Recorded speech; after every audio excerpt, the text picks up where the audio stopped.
las notas cordobesas de Paco Muñoz. Paco, muy buenas tardes. Muy buenas tardes, Ángela. Bienvenido, nos hace mucha ilusión pues tu regreso a este nuevo plató. Es verdad, está muy bonito y muy bien conseguido. Estamos quizás más cerca, ¿no? Sí, estamos más cerquita, ¿no? Que eso lo echábamos en falta. Pues bueno, lo que sí he preguntado antes, si este monitor se ve lo que sale, y ya me ha dicho Álvaro que no, que tenemos que seguir con el monitor exterior, pero bueno, no es lo mismo. Vamos a ver efectivamente con ese monitor, pero de todas formas estaremos muy pendientes, ¿verdad? Va a merecer la pena ese pequeño esfuerzo, ¿no?, que vamos a tener que hacer con el cuello. Bueno, Paco, tenemos hoy varios temas sobre la mesa. ¿Por dónde quieres empezar? Yo no tengo predilección por ninguno, están todos enlazados entre sí de alguna manera. Efectivamente. Y yo qué sé, lo que tú digas, que eres la directora. Bueno, pues si te parece podemos pues hablar de los cementerios, de esas diferentes soluciones que a lo largo de la historia los seres humanos y los núcleos urbanos hemos dado a qué hacer, ¿no?, con el cuerpo, ¿no? Para muchísimas religiones, podemos hablar además de las tres grandes religiones monoteístas, creadas además a orillas del Mediterráneo, entendiendo la muerte, ¿no?, como ese tránsito. Y la verdad es que, mediatizada por la creencia, pero sobre todo por el poder adquisitivo, la solución pues ha sido una u otra, ¿no, Paco? Ya en época romana nos encontramos pues todo tipo de maneras de tratar a ese cuerpo yacente, a ese difunto, desde los grandes mausoleos, las incineraciones, hasta los enterramientos con esas teguleae, o también los féretros de plomo.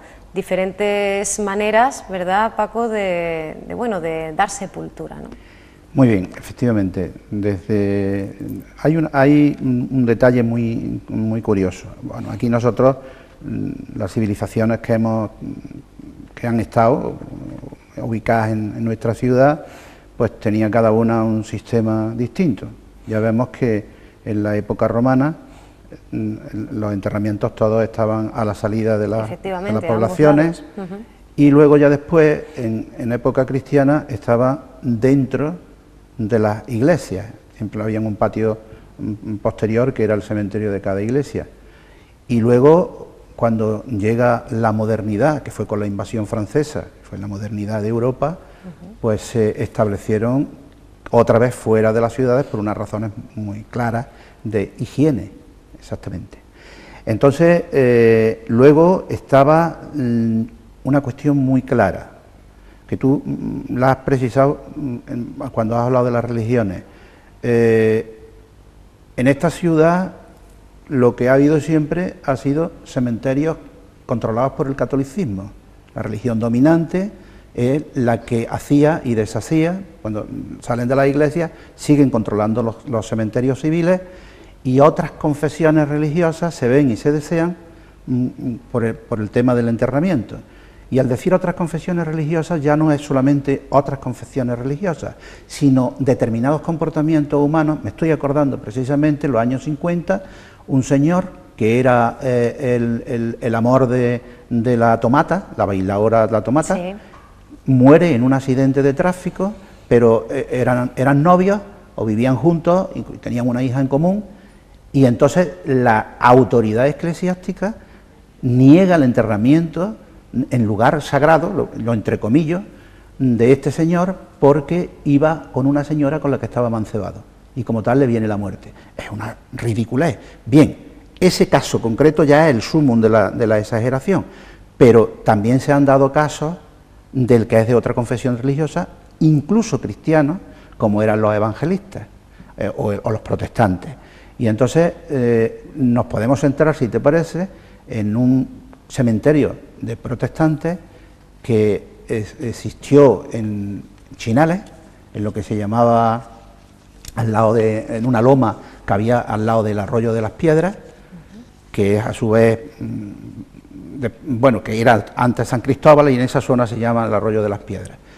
Ese cementerio lo crea un industrial que tenía una fábrica de plomo en la misma orilla del arroyo. Todavía queda el solar de la fábrica Lo que es la estructura física del solar existe todavía, y el cementerio está como solar, pero es que lo pone en marcha en el 1860, creo, o 50, sí, 60. 1860 que se pone en marcha el cementerio porque había muchos técnicos evangelistas en su empresa, y que lógicamente tenían dificultades a la hora del enterramiento en los cementerios que ya estaban funcionando, porque habían empezado en 1808, fue cuando la invasión francesa, y entonces más o menos ya estaban funcionando. Hace su cementerio y lo ponen en funcionamiento. Ese cementerio ha durado prácticamente toda la vida, hasta el año 59. Vamos a centrarnos, por ejemplo, en la ubicación de ese cementerio, que estuvo casi 100 años instalado en Córdoba. Es verdad que no funcionando 100 años. El cementerio está en lo que ahora es la glorieta de Chinales, donde está una gasolinera y un lavadero, en el cruce con los Santos Pintados para subir el barrio del Naranjo. Sí. Hay un plano, ahí estamos viendo una zona que es lo de la fábrica del plomo, no, más bien de lo que es el cauce del arroyo Las Piedras, lo que estamos viendo ahora mismo esto es otra calle ocupada en el polígono de Pedroche. El cementerio está en una loma sobre exactamente la glorieta que hemos mencionado anteriormente, que además se llama la glorieta de Duncan Shaw, que era el gerente, sí, de esa empresa, y estuvo funcionando y teniendo uso prácticamente toda la vida, y en la guerra civil se expolió. En la guerra civil empezaron a expoliar, había muchas tumbas que tenían grabados las letras en plomo incrustadas en la de esas, que se las quitaron, se llevaron lápidas, se llevaron todo lo que pudieron, y hay fotografías, fotografías que yo he encontrado en el blog, de incluso la convivencia dentro del propio recinto del cementerio, sí, de casas que vivían allí, tenían los rapos tendidas y las tumbas allí en lo alto. ¿Qué pasó con ese cementerio? En el año 59, en ese cementerio estaban enterrados, como es lógico, ya te he dicho, gente de esa religión o de esa confesión religiosa, que no dejan de ser cristianos, porque son cristianos, lo que pasa es que tienen otra visión, determinados matices, sí, dentro del punto... Una reinterpretación. Una interpretación, de los textos que no vamos a entrar en estas cuestiones, sino simplemente.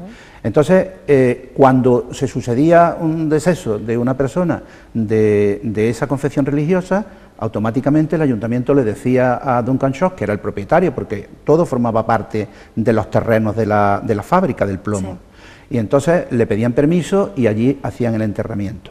Hubo un momento que hubo un atranque con Duncan Shaw, porque llegó un momento en que el cementerio se quedó chico porque ya era demasiado el volumen de enterramientos que quería, y no le pedían ni permiso. El hombre se quejó, hay algunos recortes de prensa en los que el hombre dice, no, miren ustedes, no es que yo no quiera, primero es que no puedo, y segundo que es que no me piden permiso. Vamos a dar un salto al 59.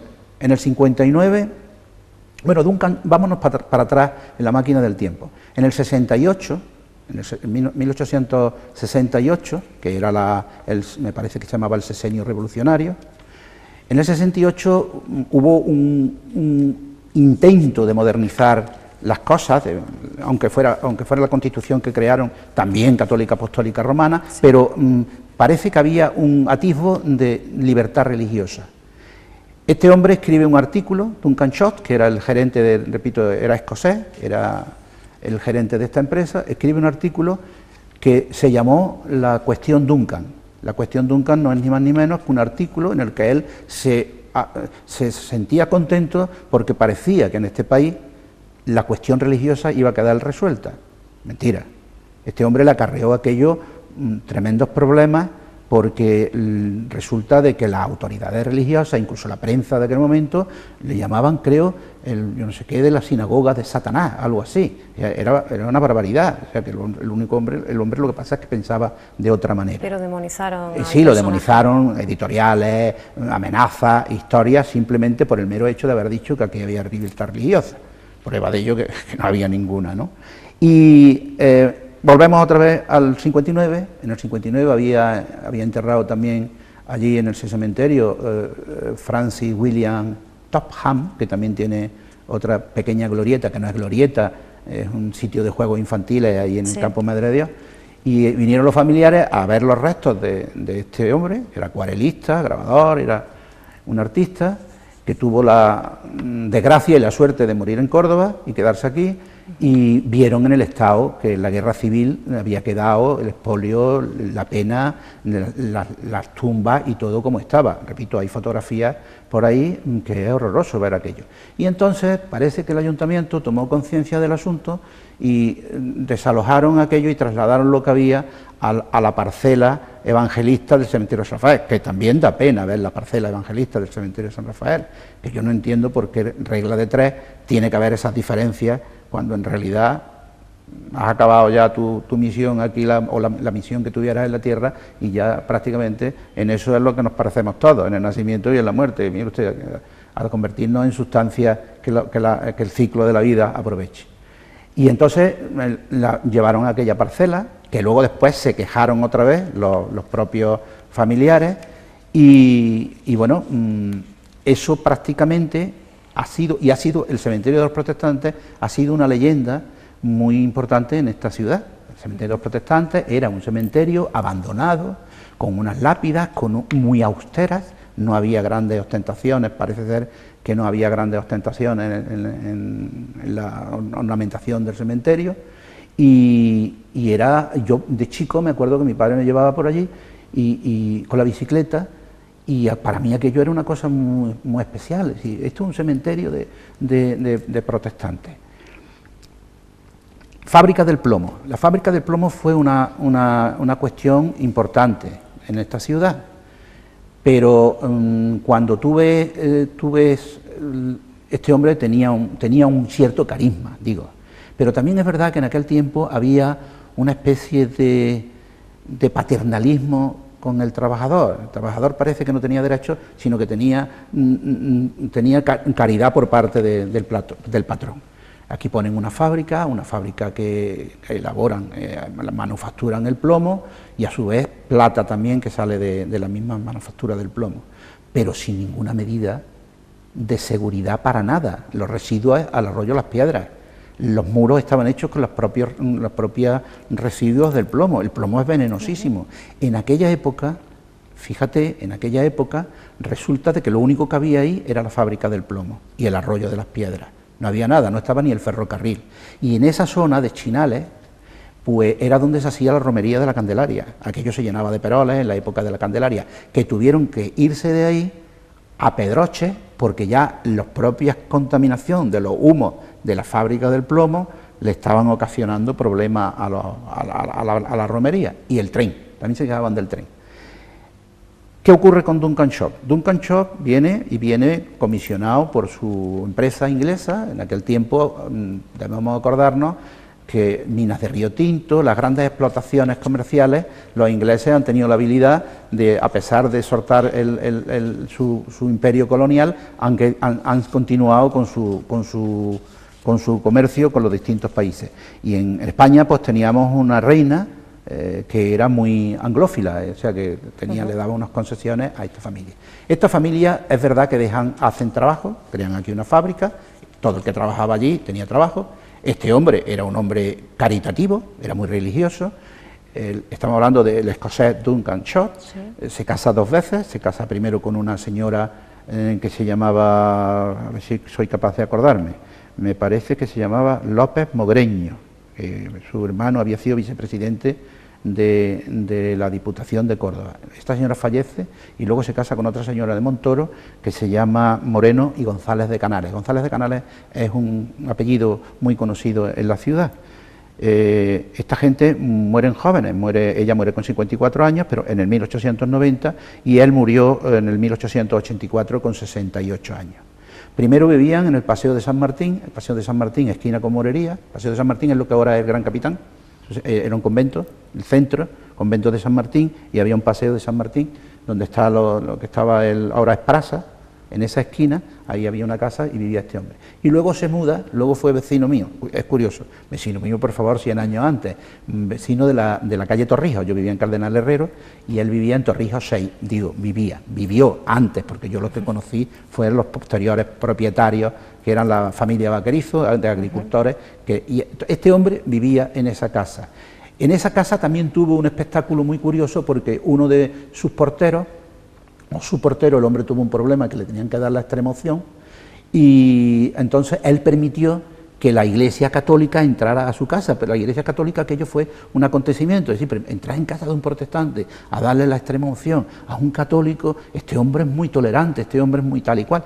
Esto lo describe Ricardo de Monti en su artículo, y lo describe con el empalago que habla siempre, y el barroquismo de Ricardo de Monti, muy agradable, pero era muy religioso, y entonces lo cuenta como que entró Dios a la casa de un protestante y el hombre era muy bueno, y como la tolerancia, esa tolerancia que nos hablan, que hemos tenido los cordobeses con las tres grandes religiones monoteístas que tú has explicado, que es mentira.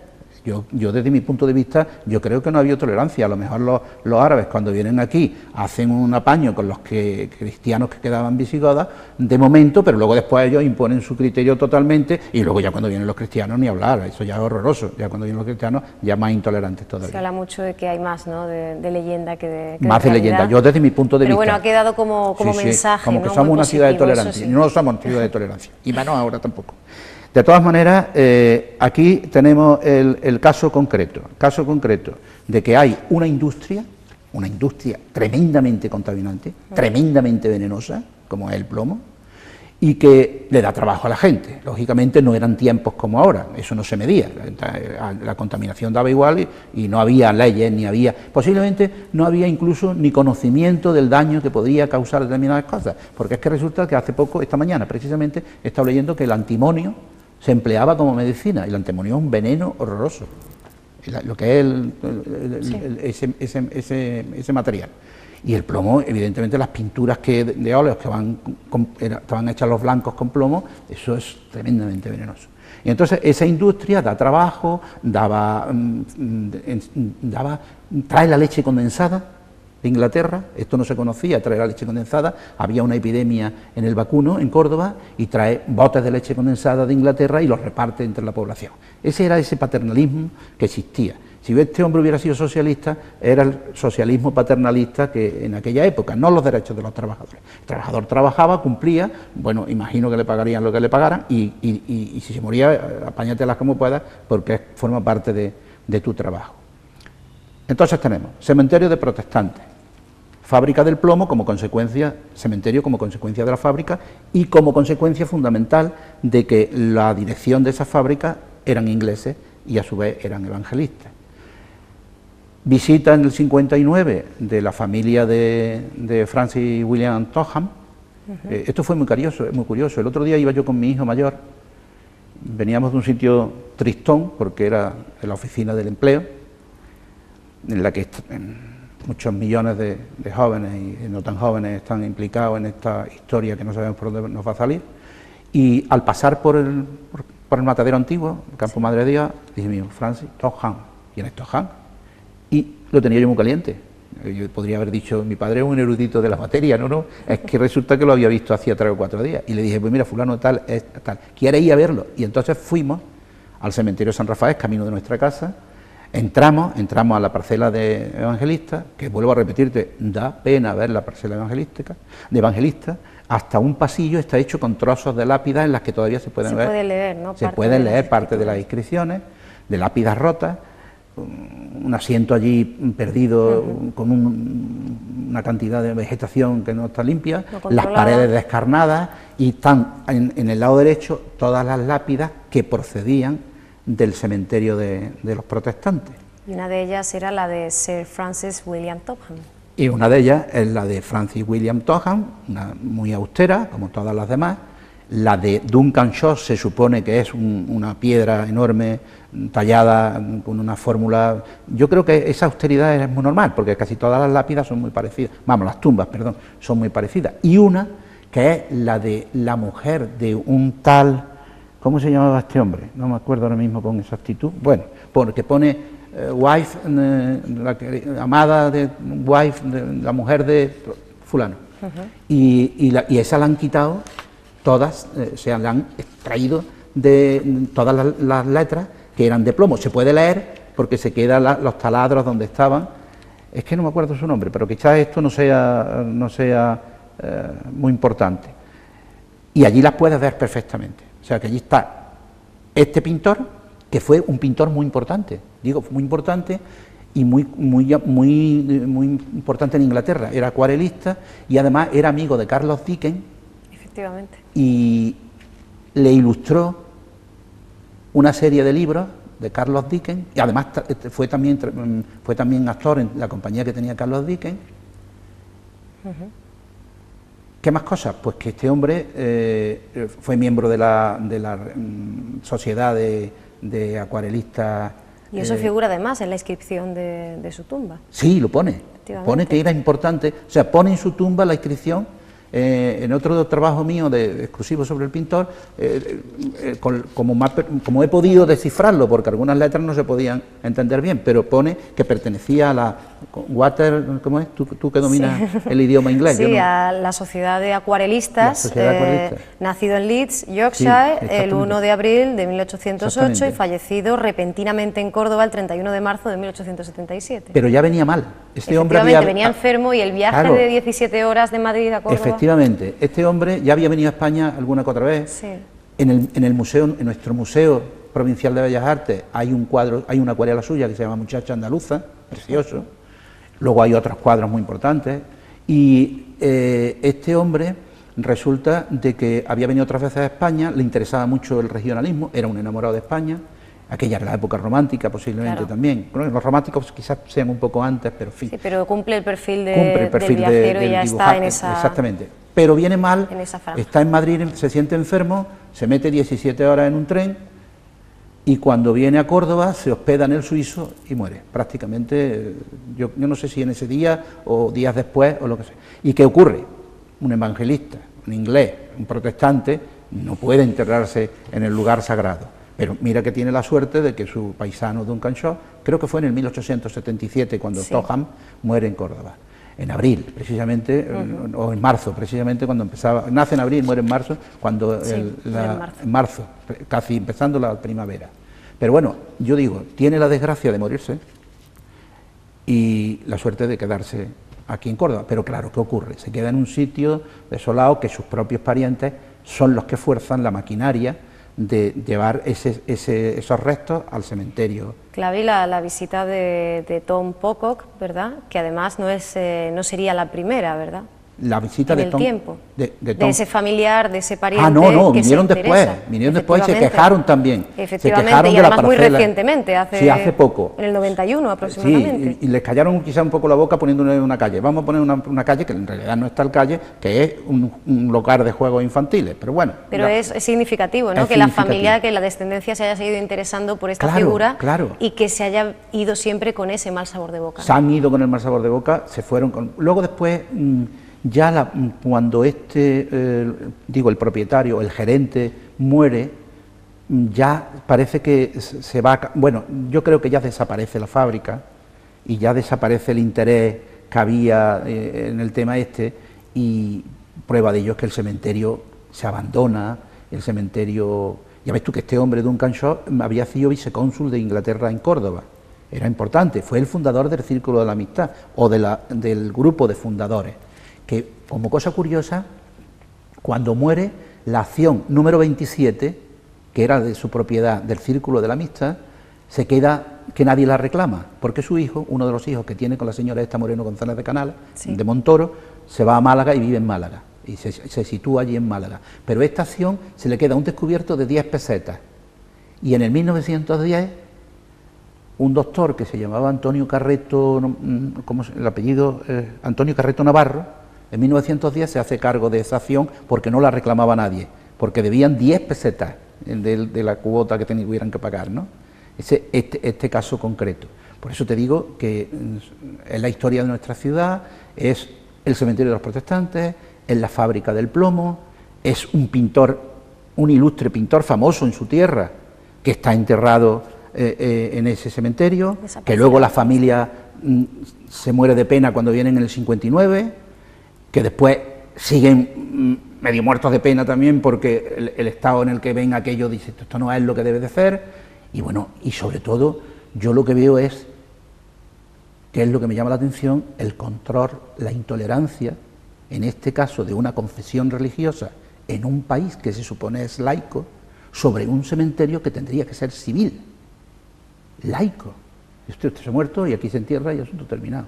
Si es de la confesión tal, que le pongan una cruz, y es de la confesión cual, que cada uno haga lo que quiera con la sepultura, pero no unas separaciones hasta en la muerte. Tú has hablado también, hay otro, en la salud también hay otro patio de otra serie de personas, y no me cogen la cabeza, sinceramente, no me cogen la cabeza. Y este hombre, la cuestión Duncan... Siempre y cuando no sean los propios fallecidos, ¿no? ¿Cómo? Siempre y cuando no sean los propios fallecidos, ¿no? Los que quieran también bueno, que dentro vale, del campo santo se les reserve, ¿no? Faltaría más, eso evidentemente, con lo que quiere que lo incineren o el que quieren que eso no tiene discusión ninguna. La discusión es el control, y afortunadamente ahora ya no va tanto. Está muerto, amancebado con una señora, usted no lo entierro yo en lugar sagrado. Bueno, aquello fue horroroso, digo para los padres, para averiguar la posibilidad de que ese hombre lo enterraran en el sitio que enterraban a todo el mundo. No hablar de los suicidas, ¿no? Eso era igual, los suicidas es el mismo tratamiento, o la fosa común, pero yo digo también otra cosa, el problema también es de la familia de los suicidas, que más da un sitio que otro, si en el fondo es lo mismo. Pero claro, esa es la situación. Topham, cementerio de los protestantes, que ha sido un lugar al que iba la gente, vamos, está en el cementerio de los protestantes, porque se veían las tumbas abandonadas, abiertas algunas, otras las lápidas por el suelo, robaban las lápidas, bueno, es tremendo, es tremendo. Fábrica del plomo, que además hay una cosa curiosa, hace la pared de la fábrica del plomo, a su vez es el arroyo de las piedras que está canalizado. Bueno, pues el arroyo de las piedras ha sido ocupado en su salida abajo a la avenida de Chinales por una empresa que ha dicho esto para mí, y ha cogido, ha puesto una cerca y ha ocupado totalmente el dominio hidráulico, que tiene aproximadamente unos 14 o 15 metros de anchura, desde arriba hasta abajo. Todo eso hemos visto, una fotografía que se veía, una fotografía aérea de esa zona, del arroyo, que hacía límite con la fábrica del plomo, y la han ocupado con construcciones, lo mismo que hemos visto, eso que estamos viendo ahora mismo, sí, es el cauce del arroyo de las piedras, hace una curva y la salida, este triángulo que se ve abajo de la derecha de la fotografía, ese triángulo que se ve ha sido ocupado por una empresa que tiene la primera nave, de ahí no voy a decir el nombre, pero da igual, lo conoce la gente y si mal lo miran en el blog lo conocerán. Sí. Esa empresa ocupa y cerca un terreno público, pero y se quedan tan panchos. Hablamos de la Usucapio. No, creo que... Quiero decir que tenemos que relacionarlo con la Usucapio, sí, pero con esa idea de a fuerza de estar ahí... Pero la Usucapio me parece a mí que siendo un dominio público no te puedes quedar con él. Claro, pero se comporta, quiero decir, en la sí, praxis. Sí, claro, no, la praxis... Como sucede con los cotos de caza pero y en la con otras praxis es que la ocupación secular seculorum, o sea, la ocupación de los... Sí. Es que la praxis lleva razón.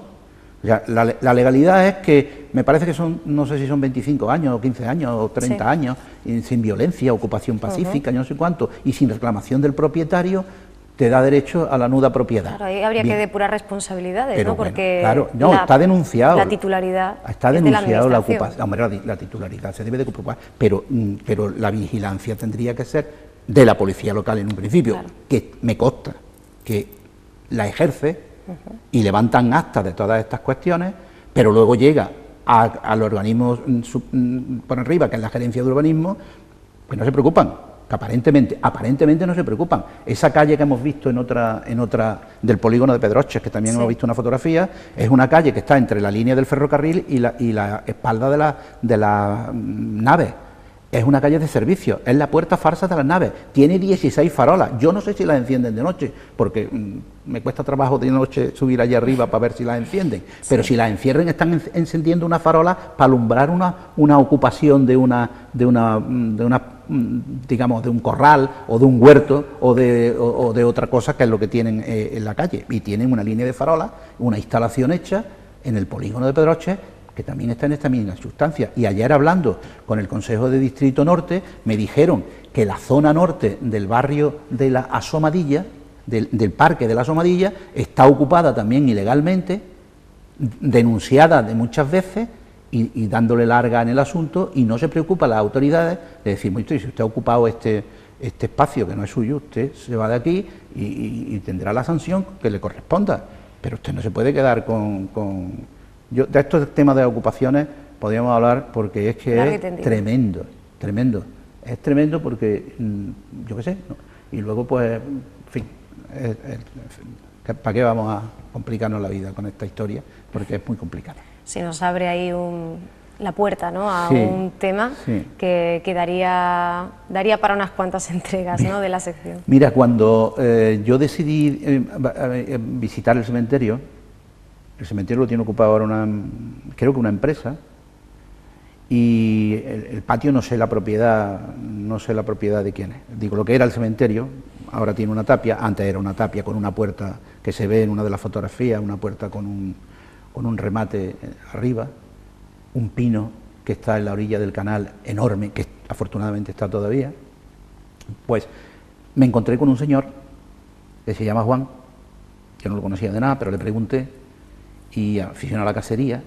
Fíjate, hablamos de lo divino y de lo humano, coincidimos en casi todo, y era algo mayor que yo, y este hombre pues me habló que había nacido en la huerta tras de la puerta. La huerta tras de la puerta, hay una calle que se llama Tras de la Puerta, en la avenida Barcelona, que eso era una huerta, esa zona, y estuvimos, dice, ¿tú sabes por qué se llama Tras de la Puerta? Digo, sí, porque estaba atrás de la puerta de la muralla. Dice, efectivamente, pues allí yo viví, tal y cual, total. Dice, ven para acá, que te voy a presentar a Tomás. Y me presentó a Tomás, que tenía 86 años, y estaba acabando el huerto en la misma orilla del canal. Y le pregunté, Tomás, ¿usted te acuerda del cementerio, tal y cual, que yo desde chico no he venido? Y me dijo, hombre, claro, y me estuvo contando una cantidad de historias, y me estuvo contando una cantidad de barbaridades que habían hecho algunos vecinos con el cementerio, que a ellos lo sabían, increíble. O sea, increíble, o sea, es decir, esto está aquí, esto me lo llevo, es el sentido de las cosas. Y entonces, les digo, 86 años tiene Tomás, tipo muy amable, trabajando allí, y yo le digo, Tomás, ¿dónde hay que firmar para llegar a los 86? Le dije yo al hombre. Guarda del canal de toda su vida, con un conocimiento muy extenso de la zona, y ya me explicó, incluso Juan quiso venir conmigo, digo, no, Juan, y ya fui yo, y claro, yo no pude entrar ya a lo que era el antiguo cementerio de los protestantes. Yo me acuerdo de cuando chico haber estado allí. Y la fábrica del plomo, como la hemos visto, y si la vemos en el plano catastral, está protegido, parece ser, esa parcela, y esa parcela es la misma parcela que existía antes. Por detrás se pueden ver incluso muros, hornos de la fábrica, adosados abajo, que también hay otra calle detrás de la fábrica exactamente también ocupada. Lo que pasa es que ahí ya tengo mis dudas en cuanto a la propiedad de la calle, que posiblemente sea como las calles peatonales entre bloques, que son privadas, pero de uso público. Pero el uso público ha sido ponerle una parilla y decir, este trozo es mío, este es mío, y este es mío, y este es mío. Y se han repartido la calle. Es tremendo. Pero de todas maneras es muy curioso. No está tan lejos, estamos hablando del siglo XIX, no está tan lejos. La verdad es que la ciudad había mucha industria, pequeña, pero mucha industria, y la barriada de Chinales, eso no existía, no era nada más que el arroyo por aquí, a cielo abierto, el arroyo de la Hormiguita, el arroyo de Casitas Blancas, una serie de arroyos que iban a desembocar a lo que ahora es el puente de ferrocarril, lo que es el cruce de Chinales, y una gente, muchos extranjeros, trabajando en minería, bueno, la minería de Cerro Muriano, que hoy, por cierto, con el anterior invitado que tú has tenido, que es Antonio Moreno, sí, que es una exageración en cuanto a conocimiento, es tremendo. Hemos hablado de Fernando Penco, que es arqueólogo también, el director del Museo del Cobre de Cerro Muriano. Esas minas resulta de que también eran de una empresa inglesa, lo mismo que Río Tinto, o sea, los ingleses, hemos hablado antes que desmontan el imperio pero se quedan con el comercio y siguen comerciando, ¿no? Y en Córdoba pues existía esa y otras muchas industrias de importancia. Te dije, en principio, con tu introducción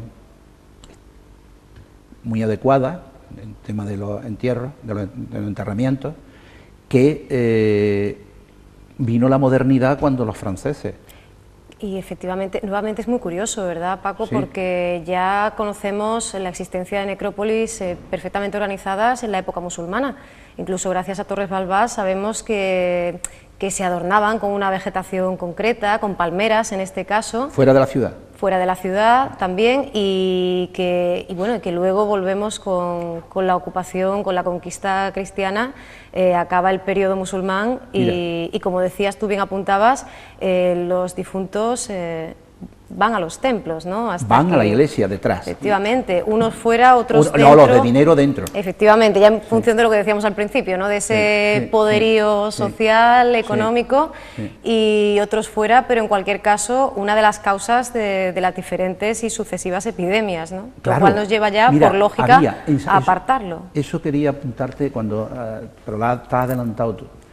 En Santa Marina estaban, bueno, el enterramiento normalmente en los templos, digamos, en el patio del templo, era en tierra y sobre todo con muy poca distancia del suelo. Por tanto, todos los gases que se producían allí automáticamente estaban fuera.